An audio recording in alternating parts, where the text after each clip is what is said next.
Alô, galera, eu tô aqui com o querido Guto, tio Guto. Que bom falar com você, meu irmão. Bem-vindo. Pô, é um prazer enorme eu de participar aí desse momento com você, essa partilha com você. Ô, Guto, para quem não te conhece, aonde você está hoje, o que você faz agora nessa etapa da sua vida? Bom, faço parte da Banda Dom, sou músico da Banda Dom, né? Sou professor de violão num colégio, dou aula no extracurricular de violão no colégio. Escrevi 2 livros, né? Enfim, sou músico, né? Basicamente. Sou casado, Tem filhos? ainda não, ainda não. Tá bom. Quanto tempo de ministério? Quanto tempo de banda? A banda tem mais de 15 anos, a gente completou em novembro, completou 15 anos, né? E agora a gente está numa outra etapa, numa outra fase aí, desdobrando a maturidade, né? Querendo chegar na maturidade do ministério. O Guto, a ideia é mostrar e testemunhar para os irmãos a força da resposta de Deus, da palavra de Deus, que acaba sendo às vezes uma palavra num momento chave e aquilo nos impulsiona por um bom tempo, depois outra lá na frente, outra, e assim a gente vai tendo amparo, sustentação. Quando é que começou a sua caminhada? Que idade? Como é que foi os seus primeiros passos? Conta pra gente. Eu costumo dizer que a minha relação, a minha caminhada, a minha relação com Deus começou quando eu nasci mesmo, porque eu nasci 45 anos atrás, né? E quando eu nasci foi uma perplexidade para minha família toda, foi uma surpresa, porque eu nasci com uma deficiência física. E não tinha nenhum caso na família, né? Porque às vezes quando você já tem um caso, já de alguma forma já prepara, já tem uma experiência. A gente na minha família não tinha nenhum caso assim. Foi uma surpresa completa para minha família. E, e a minha mãe e meus pais ficaram completamente surpresos. Naquela época não tinha internet. Hoje você tem qualquer dúvida, você joga no Google e já está se diagnosticando, se automedicando, né? Existe uma série de informações ao alcance do nosso clique, mas naquela época não tinha, então a gente não sabia exatamente o que eu tinha. A verdade é que eu nasci sem o fêmur, né, sem o fêmur da perna direita, uma condição atípica e tal. E naquela peregrinação inicial dos médicos, né, a minha família ficou muito assustada, muito preocupada pela minha saúde, como é que ia ser o futuro. E na peregrinação com os médicos, a gente caminhou por muitos médicos e várias soluções foram dadas. Amputa a perna, ele não vai andar, vários prognósticos, assim, alguns mais assustadores, outros não, né? Até que a gente chegou num médico e o médico falou para minha mãe assim: olha, o que ele tem é isso, ele nasceu sem o fêmur, o porquê a gente não sabe exatamente, naquela época não tinha o genoma rascunhado e esquadrinhado como tem hoje, né? Era uma outra época da medicina mesmo. E ele falou assim: olha, a gente não sabe exatamente o que a gente vai fazer, mas a gente vai tentar fazer alguma coisa para dar uma qualidade de vida para ele. Guiados por Deus, a gente vai fazer o melhor que a gente puder. E a minha mãe falou assim: mas o que eu faço então com ele? De que maneira eu posso criá-lo e fazer, ajudar nesse processo? Aí ele disse assim: crie ele como uma criança normal, né? E foi o que minha mãe fez. Quando tinha que dar bronca, ela dava bronca. Quando botava de castigo, botava de castigo. Se alegrou muito, chorou muito também, faz parte. E viu a maternidade na plenitude. Então eu costumo dizer que ter nascido com uma deficiência física me fez nascer com algumas perguntas a mais. Que algumas pessoas talvez num primeiro momento não se dão conta, né? Por que você nasce com uma deficiência física, né? Eu lá desde criancinha brincando no parque, brincando na escola mesmo, eu me perguntava por que eu era diferente dos outros. Isso era uma pergunta que eu me fazia. E eu acho que Deus, desde o início, se ele não estava nas respostas, ele estava pelo menos nas perguntas. Nas próprias perguntas que eu fazia, Deus já morava ali, né? No meu coração. E eu acho que foi esse o início da caminhada. Na infância, Tua me família fazia. era, tua família era de igreja, participante? Minha família era de igreja, era de igreja, mas não tinha tanta vivência espiritual. Eu acho que o fato de ter nascido com essa deficiência física trouxe para minha família também alguns questionamentos, alguns porquês, né? E busca de respostas mesmo, né?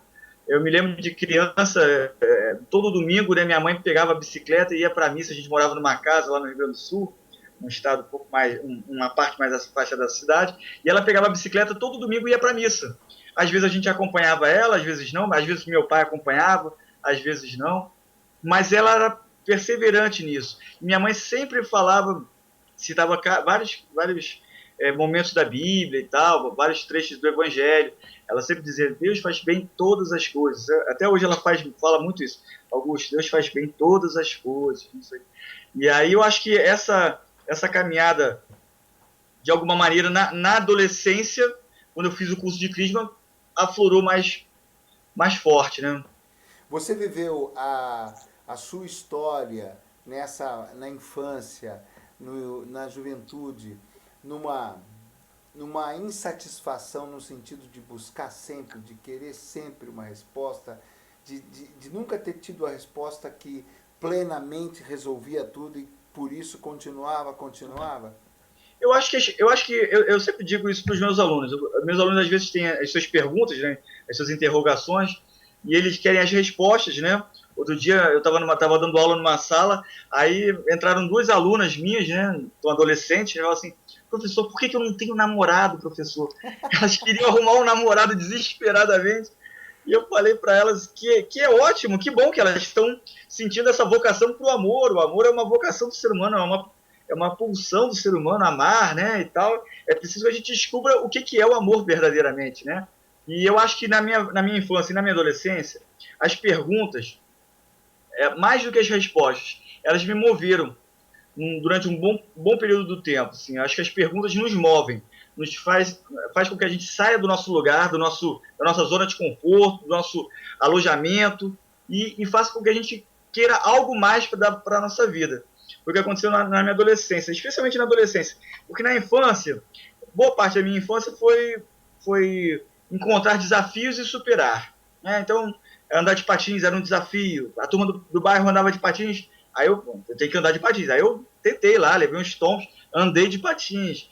Jogar futebol, eu era um pereba no futebol, né? O pessoal não gostava que eu jogasse muito, não, porque eu pegava a muleta, dava na canelada da galera. Mas eles eram bonzinhos comigo, me deixavam muitas vezes, né, jogar. Fiz parte do grupo, ou seja, tive essa inserção social, fiz escoteiro, quer dizer, tive esse momento de superação do espaço físico, das dificuldades físicas. A adolescência, eu acho que foi um momento em que eu tive um clique de perguntas mais existenciais. Foi exatamente no momento da minha crisma, quando eu fui fazer a crisma, a minha mãe até falou assim, me matriculou compulsoriamente no curso de crisma, né? Eu não queria ir, eu estava naquela minha fase, eu tinha acabado de ler Sartre, estava na minha fase ateia, assim, completamente ateu, né? Enfim. E aí a minha mãe me matriculou, não, você vai assistir uma aula, depois você desiste se quiser. E eu fui assistir uma aula, e ao final da aula, entrou na sala, assim, um grupo de meninas tocando violão. Era tudo que eu queria, né? Era tudo que eu gostava. Garotas e violão, música, né? Você E já tocava? eu já tocava violão, já tinha começado a tocar violão. E eu fiquei para a missa, fiquei para o grupo jovem e nunca mais saí. Servi naquela paróquia durante mais de 25 anos, na mesma paróquia. Teve um momento de virada? Teve um momento de uma grande resposta? Ou Deus falou de uma maneira indireta? Teve uma palavra que marcou? Teve um momento que o véu se abriu, que você é por aqui mesmo e teve aquela convicção que te levou muito longe? Eu tive muitos momentos assim e momentos discretos também. Eu sempre digo isso. Tem gente que às vezes tem experiências divisórias, né? Que o mar se abre e realmente ele passa a pés secos por aquele trajeto. Eu tive vários momentos assim, mas tive alguns momentos muito cotidianos mesmo. Na própria religião, eu conversando com um sacerdote, buscando respostas para a religião e encontrando, às vezes, desafios até do próprio sacerdote de dar essas respostas. Né? E na espiritualidade, na busca de um amor, de uma pessoa, uma companheira, na busca da arte, um sentido mais profundo para a arte, um sentido mais existencial. Eu tive um professor de violão que ele dizia, na primeira aula, eu fui estudar violão clássico, né, música clássica, na primeira aula ele dizia assim, eu entrei na aula e falei assim, eu quero tocar igual fulano de tal, eu falei para ele assim. Aí ele disse, olha, você pode até tentar tocar igual fulano de tal, mas vai ser uma perda de tempo enorme, um desperdício absurdo, porque você é único e essa originalidade que você tem é o que é mais maravilhoso no mundo. E é engraçado que Deus marcou essa originalidade até fisicamente, né? De uma maneira até mais. E eu sempre digo isso. Às vezes tem crianças que me param na rua, né? Crianças pequenas assim, você não pode explicar muito detalhadamente, você tem que dar uma resposta para a criança. E ela pergunta, por que a sua perna é assim? Aí eu falei, porque Deus gosta de variar, Deus gosta de variar um pouquinho a forma. E eu acho que é exatamente isso. Na música eu encontrei muitas essas respostas, sabe? Do sentido da originalidade, daquilo que a gente pode contribuir no mundo, daquilo que a gente tem de especial. A nossa identidade, né? A nossa digital única no mundo, sabe? Não existem duas pessoas iguais e querer ser igual ao outro é perder essa originalidade maravilhosa de Deus, esse dom realmente de Deus. Então eu acho que no meu trajeto com a música, eu tive esse momento que foi muito forte mesmo. Em várias situações, tive um masterclass com um maestro italiano, e eu discutindo um pouco com o maestro e tal, ele regendo a orquestra, ensaiando a orquestra, eu dizia, maestro, por que você é tão exigente com detalhes? Ele ficava, não, porque ele repetia 500 milhões de vezes a mesma frase do oboé. Eu disse, maestro, por que tanta minúcia nos detalhes? E ele falou assim, porque Deus mora nos detalhes. E a gente não está atento a isso. A gente não está atento aos detalhes da nossa vida. A gente fica esperando o grande acabamento e a gente esquece que Deus faz o pequeno, o ornamento, né? Aquilo que é mais delicado mesmo. E foi um momento muito marcante da minha vida, a relação com a música mesmo. Quer dizer, Deus falou com você na caminhada, na busca, no ambiente que você estava, principalmente na busca de respostas, de maneira racional até, né? Nos Uhum. estudos, Deus colocou pessoas. É interessante, eu também. Tinha um cara que fez a minha catequese, que era um baixinho de 1,5 m, que era um cara incrível, que eu nunca mais me esqueci dele. Né? Então Deus coloca essas pessoas que parecem que são a marca dele, a digital dele na nossa história.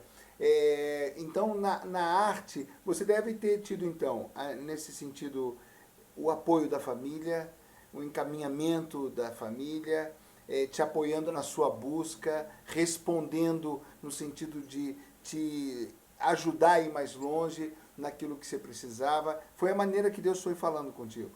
Com certeza. Também através do próprio, a própria oração, a própria vida espiritual que você vai, de alguma maneira, cultivando, né, ao longo desse processo de caminhada. Eu acho que Deus fala muito através disso. Eu vejo e cada vida espiritual é diferente, cada universo espiritual é completamente diferente, tem a sua originalidade também. Provavelmente a sua vida de oração, a sua vida oracional, tem características que são muito diferentes da minha. E isso é muito legal, porque Deus dialoga com você, especialmente no silêncio. Eu outro dia estava olhando as composições que eu fiz para a banda, e quanto eu uso a palavra silêncio, muitas e muitas vezes, porque a gente tem essa impressão de que a gente só entende as coisas, ou só compreende as coisas, ou só comunica quando fala. E muitas vezes a gente comunica e aprende e compreende as coisas quando silencia. Eu sempre cito o caso de Santo Agostinho. Santo Agostinho foi um cara que se converteu, mesmo com a sua mãe orando por ele, mesmo com todo o seu estudo, ele se converteu quando ele parou para ouvir um grande orador, que foi Santo Ambrósio. Então, eu acho que nessa trajetória, eu acho que os muitos momentos em que eu fiquei afogado pela tristeza, afogado pela depressão, pela desvalia que a gente às vezes sente, pelo menor apreço que a gente às vezes vai até desenvolvendo pela própria sociedade, que de alguma maneira rotula você, imprime um rótulo de deficiente, de ineficaz, de alguma forma assim. Eu acho que mesmo nesses momentos de profunda tristeza, o que me tirava daí era a vida de oração, era a palavra mesmo. Acho que quando a gente vê isso na encíclica do Papa, quando ele fala da fé, ele fala da fé, a fé vem pela palavra. Quando a gente diz uma palavra e repete uma palavra que tem um poder, que tem um poder no sentido de que tem um significado profundo, ela encontra um eco, ela reverbera na gente, como uma corda de violão.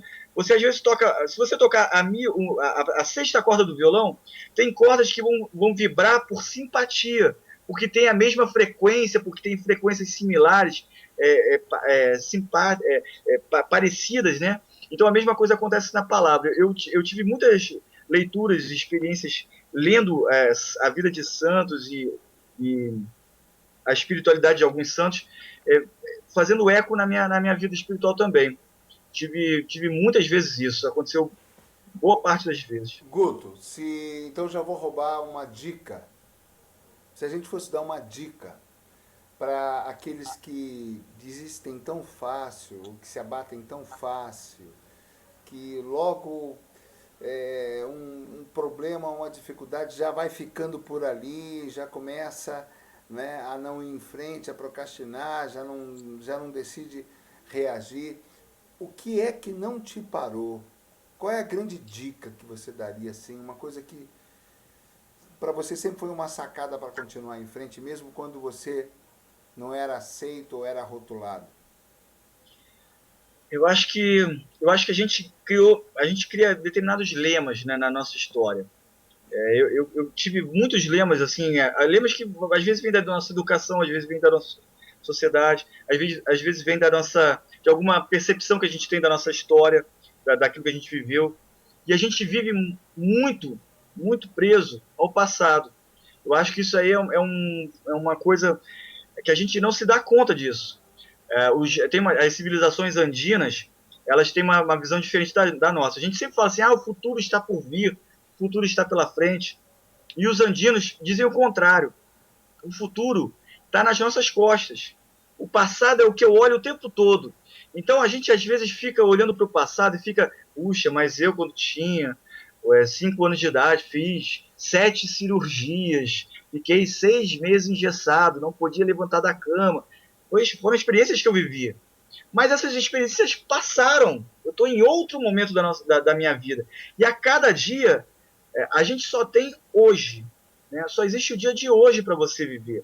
Você viver o passado é você repisar uma pegada que você já sabe que vai dar numa armadilha. Então, eu acho que o que me ajudou sempre na minha vida foi essa percepção. A gente nasceu para brilhar, a gente nasceu para ser feliz. O ser humano tem uma vocação para a felicidade. Se você perguntar para qualquer pessoa, um assassino, o que você quer? Ele quer se realizar. Ele pode não saber o que o realiza, o que traz felicidade para ele. Ele pode confundir essas coisas, mas nós nascemos para sermos felizes mesmo, sabe? E isso me ajudou muito. Depois disso tudo, dessa caminhada toda até aqui, você chega a se esquecer da sua limitação física?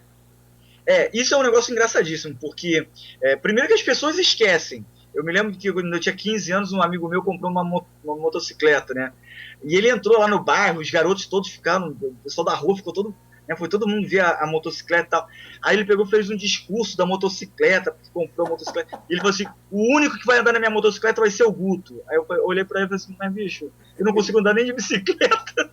E as pessoas esquecem mesmo. Né? Eu acho que isso... E eu acho legal isso. Eu me esqueço. Eu acho que a gente tem que ter uma percepção que é bacana, é que a gente só se conhece através do outro. Eu sempre digo assim, eu olhando aqui de cima, a minha perna de cima, a gente não vê a distância entre as duas pernas, a diferença, né? Eu só vejo quando eu olho no espelho. E o outro é nosso espelho. Então, a gente tem que também, de alguma maneira, tentar ser um espelho bom para o outro. Às vezes eu me surpreendo, às vezes eu vejo um vídeo e tal, eu me surpreendo um pouco. E isso aconteceu uma vez quando eu fui dar um concerto, logo quando eu comecei a dar concerto de música clássica, eu entrava no palco, eu estava de muleta e via alguém trazendo meu violão. E aí o meu professor falou assim, não, você tem que carregar o seu instrumento. Aí eu assim, mas vai ficar meio estranho, eu vou entrar capengando. Aí eu falei assim, as pessoas vão ficar chocadas com a minha perna. Aí ele assim, olha, as pessoas podem até, quando você entrar no palco, as pessoas podem até olhar e dizer assim, ele tem alguma coisa de diferente. Mas quando você começar a tocar, as pessoas vão esquecer disso. Então, eu acho que na minha vida eu percebi muito isso, que você acaba se esquecendo. O outro, às vezes, é que te lembra que você não pode e tal, né? Que você não... E esses limites são tão tênues, assim, são tão Não, e é bonito pequenos, porque né? Porque cresceu o Guto e a perna Exatamente. diminuiu, né? Exatamente, exatamente. Eu costumo dizer até, eu até falo, eu partilho muito isso em show às vezes, né? Que as pessoas dizem, se você nascesse de novo, você gostaria de ter a perna normal e tal. Eu falei, claro, eu gostaria de ter as duas pernas iguais e tal, normal, né? Não as duas pequenas, claro, as duas grandes, né? Mas é claro que eu queria ter as duas pernas normais, ninguém quer. Mas se eu tivesse que trocar a minha vida, tudo que eu sou hoje, por, eu não trocaria. Porque o que eu tenho hoje, eu tenho família, eu tenho trabalho, eu tenho uma vida espiritual, uma fé. A fé é um dom, é uma graça. Você, né, você tem que cultivar essa. Eu tenho isso, né? Isso é um. Eu tenho muitas coisas que eu posso dizer assim, poxa, eu não preciso da perna para ser feliz. Se em algum momento da minha história eu precisava daquilo ali para ser feliz ou para me realizar, hoje não é aquilo que me realiza. Né? Hoje, por Legal. exemplo, eu fui lá para baixo, lá no Play, porque eu resolvi perder um pouco a barriga, né? Então eu comprei uma corda de pular, aí eu fui lá para baixo pular corda. Vieram todos os faxineiros do prédio para ver eu pulando corda. Aí eu falei, bicho, vocês estão olhando o quê, cara? Eu tô querendo perder a barriga e tal. A gente se esquece mesmo. E eu acho que na nossa trajetória, a gente tem que valorizar o que a gente tem e não o que a gente não tem. Legal. Valorizar o vazio, o espaço, o faltando, é caminhar para a infelicidade. A gente tem que valorizar o que a gente tem. A gente só tem hoje, o passado já passou, o futuro não nos pertence, a gente só tem hoje. Então a gente tem que cuidar de hoje, aqui e agora. Bom, nessa altura do campeonato, depois da maturidade, da caminhada, da formação, Deus ainda te deu uma vocação ainda um pouco mais específica, que foi a banda. Em que momento Exatamente. foi essa virada? Isso é a cereja do bolo? Como é que é para você? A banda Dom é extraordinária, assim, eu sempre digo isso que é um caso de amor, realmente, porque eu estava me formando na faculdade, e eu estava num momento super estressante, que eu fazia faculdade de música clássica, e eu tinha um professor muito exigente. O professor, ele era tão exigente comigo que ele dizia assim, nossa, você é tão musical quanto uma porta. Ele me dava cada bronca assim na aula, que era um negócio assim que eu cheguei no final da faculdade dando um concerto, né? E muito estressado, muito cansado. E eu estava ainda na paróquia, na época, com o Padre Zeca, e eu dizia, mas eu sentia que eu estava numa curva da minha vida. Sabe, sabe aqueles momentos em que você diz assim, tá chegando, tá chegando um momento da minha vida. Eu sabia disso. E realmente, no mesmo ano que eu conheci o Fred, que eu conheci não, mas que eu comecei a tocar com o Fred na minha paróquia, ele era de outra paróquia, ele começou a tocar na minha paróquia. Eu reencontrei o Felipe, que era meu colega de faculdade. Eu conheci ele num ambiente profissional fora completamente do contexto de música católica. E ele estava num momento de conversão da vida dele, um momento muito bonito de conversão da vida dele. E, e foi o momento em que eu conheci a minha namorada, que hoje é minha esposa. Então eu sempre digo assim, Deus caminhou as coisas de uma tal forma que, alguma maneira, se eu tenho algum divisor de águas na minha vida, foi aquele ano de 1999, que realmente dividiu completamente a minha vida. A banda Dom, eu sempre digo que ela é uma graça maravilhosa, você poder tocar, mas eu sempre digo que eu não gostaria de instrumentalizar a banda Dom, sabe? Eu não quero que a banda Dom seja para a minha realização pessoal, para a minha felicidade. Eu me realizo naquilo, claro, mas buscar a banda Dom para minha felicidade seria esvaziar muito do conteúdo dela. E realmente, desde o início, a gente sempre falou muito sobre a questão do dom, do nome, né? Só é um dom aquele talento que você transforma em bênção e graça para os outros. Aquele talento que é um talento em si mesmado, aquele talento que é um talento egoísta, isso não é um dom, isso é apenas uma habilidade. Né? O dom realmente ele é algo que dá frutos e frutos para os outros. Enriquece a vida do outro. Enriquece. Santo Agostinho fala assim: os aplausos de vocês são como folhas, mas o que se espera de vocês não são folhas, e sim frutos. Então a gente tem que tomar muito cuidado, às vezes, com os aplausos. Mas a caminhada da banda como fraternidade, como comunidade, eu acho extraordinário. Você vê, nós nunca trocamos um integrante. Fred, Felipe e Augusto, somos sempre os três mesmo. Sempre os três juntos, brigando, discutindo, discordando muitas vezes, morando longe. O Fred mora em São Paulo, eu e o Felipe moramos aqui no Rio. Somos muito diferentes, mas permanecendo. Eu acho que isso aí foi uma graça extraordinária. Bom, a essa altura, Deus fala, ou Deus canta, ou Deus te toma pela mão, te encaminha. Quem é Deus aí nessa história toda? No final das contas, se fosse resumir. Deus para mim, assim, eu tenho uma relação com Deus em que Deus não é uma coisa, não é um lado, não é um canal só. Eu tenho uma relação com Deus de que Deus é esse inopinado, que a gente não consegue nem dizer o nome dele, né? A gente não consegue, de alguma maneira, mensurar as coisas. Eu acho que Deus ele é uma realidade que nos permeia totalmente. Eu falo isso no meu casamento. No meu casamento, realmente, Deus permeia o tempo todo. Né? No primeiro ano de casado, tivemos uma briga, eu e minha mulher. Eu tenho um temperamento mais explosivo, ela é uma pessoa super calma, super dócil. E a gente teve uma briga, eu comecei a falar alto e tal, com o meu jeito português de ser, né? E aí, quando eu olhei pro lado, ela tinha saído de casa. Ela bateu a porta e saiu. Bateu delicadamente a porta, fechou a porta. E eu fiquei lá falando sozinho, daqui a pouco eu falei, gente, ela saiu, e agora? E agora? Como é que vai ser? Será que ela vai voltar? Como é que vai ser esse casamento? Estamos no primeiro ano de casado. E ela voltou. Eu sempre digo que para mim ali foi um aprendizado muito grande sobre Deus. Porque Deus sempre volta para nós. Se a gente dá as costas para Ele, se a gente diz não para Ele, se a gente não escuta, se a gente não enxerga, se a gente não se sensibiliza, não importa, Deus sempre volta ao nosso coração, o tempo todo. E Ele é essa realidade que nos permeia de tal forma que é impossível esvaziar esse conteúdo. Né? Então, para São Paulo, Jesus é a imagem visível do Deus invisível. Para Pedro, meu Senhor e meu Deus, né? Tu és o Cristo, Filho do Deus vivo. Enfim, não importa a palavra que você diga, não importa a forma como você se relaciona. Deus é uma realidade tão grande que eu acredito que realmente ele nos permeia completamente. E viver permeado nisso é realmente a santidade. O que é a santidade? É você viver permeado de Deus, é você conseguir enxergar Deus nessas frechas do cotidiano mesmo, né? Então, você não só ouve, você enxerga. Eu acho que a gente ouve, enxerga, a gente toca Deus. Eu acho que a gente tem uma experiência de matrimônio. Eu sempre digo isso com a minha esposa. Eu aprendi muito com a minha esposa sobre a minha deficiência física. Ela sempre disse para mim assim, Augusto, e se for ao contrário, se você acha que aquilo que você nasceu faltando um pedaço, foi exatamente o que Deus te deu a mais. E na nossa relação de marido e mulher, eu percebo muito isso.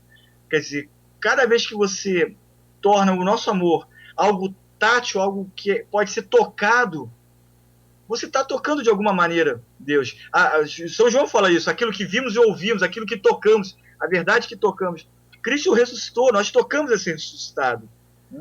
Ô Guto, então, o que a gente pode falar de dica final para quem nos acompanha, de orientação, para a caminhada chegar a um bom, como diz a palavra de Deus, como a um bom termo, a um bom ponto, a um ponto de frutuoso, saboroso como é a sua? Eu acho que eu estou caminhando também. Eu acho que essa é a graça do negócio. Eu acho que se você olhar todos os santos, né, quando São Francisco de Assis, que fundou uma ordem, sai da coordenação dessa ordem e abre espaço para o Espírito Santo agir nessa ordem, além das suas capacidades. Eu acho que Santo Agostinho, quando ele não queria ser padre, não queria ser bispo, e ele é aclamado padre, bispo, e ele assume aquilo como uma vocação. Eu acho que a santidade, a felicidade, né, ela é um processo. Você falou muito bem no início, eu acho que é isso mesmo. Eu acho que a relação com Deus é um dinamismo. A relação com Deus nunca é um conceito fechado, enraizado, cristalizado. Deus é aquele que quebra completamente aquilo que está cristalizado dentro de nós. Eu acho que na nossa vida, eu acho que a gente tem que aceitar o dinamismo.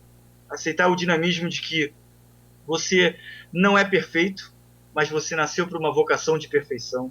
Você tem muitas coisas faltando em você. Eu tenho encontrado muitas pessoas ao longo da minha vida que nasceram com um fêmur perfeitinho e se sentem faltando um pedaço. E é verdade, somos todos faltando um pedaço, sabe por quê? Porque todos nós somos verso de um que compõe um universo que é Deus. Todos nós somos peças de um quebra-cabeça que se encaixam e que só tem sentido no encontro com o outro. Eu acho que a maior.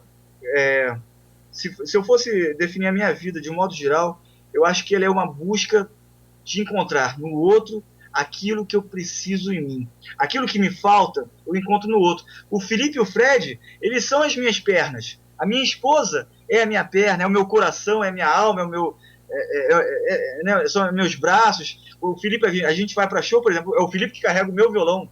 É o meu case, é o Felipe que carrega. E como é bom a gente precisar um dos outros para perceber que nós não somos autossuficientes e nessa percepção abrir espaço para que Deus seja tudo que é suficiente em nós, né? Legal.